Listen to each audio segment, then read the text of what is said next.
La République ayant été créée, le califat ayant été supprimé, il engage donc toutes ces grandes réformes qui tendent à séculariser la religion sur un modèle que nous connaissons parfaitement, parce que c'est le modèle laïque de la République française, c'est le modèle dans lequel l'Église n'est pas contestée, l'Église n'est pas, comme chez Lénine et les soviétiques, il n'y a pas de politique athéiste, mais c'est une politique où l'institution religieuse, si on peut parler d'institution religieuse pour l'islam, doit être réservée à la vie privée. En 1924, Kemal place tous les établissements d'enseignement sous le contrôle de l'État et supprime définitivement les tribunaux religieux.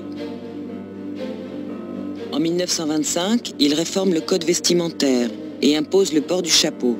Cette disposition, qui vise à interdire le port du fez et des couvre-chefs religieux tels que les turbans, est contestée et conduit le régime à exécuter une centaine de récalcitrants.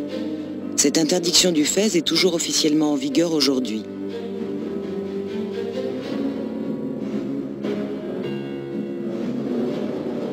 La même année, Kemal interdit les confréries qui encadraient la vie de nombreux Turcs et adopte en remplacement du calendrier musulman le calendrier grégorien toujours appliqué aujourd'hui. En 1926, il fait adopter un code civil qui pose l'égalité entre la femme et l'homme et abolit la polygamie.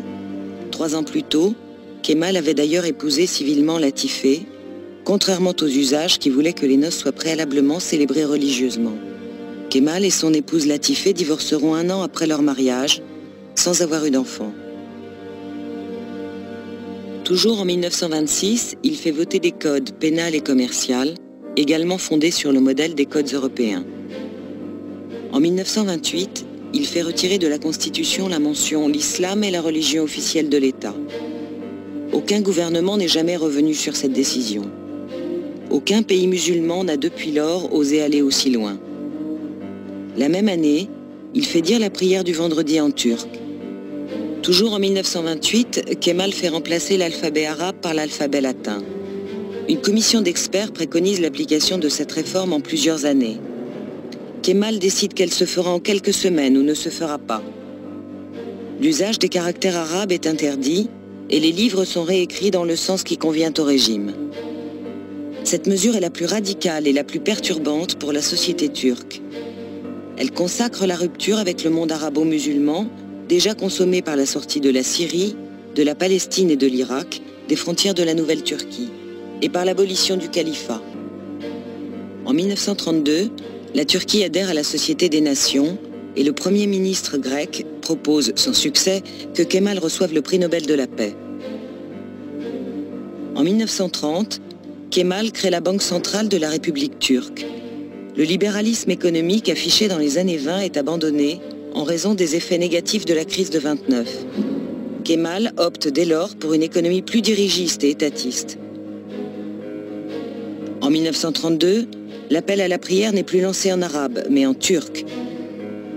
En 1934, les femmes obtiennent le droit de voter et de se présenter aux élections, soit 15 ans après les Allemandes, mais 11 ans avant les Françaises.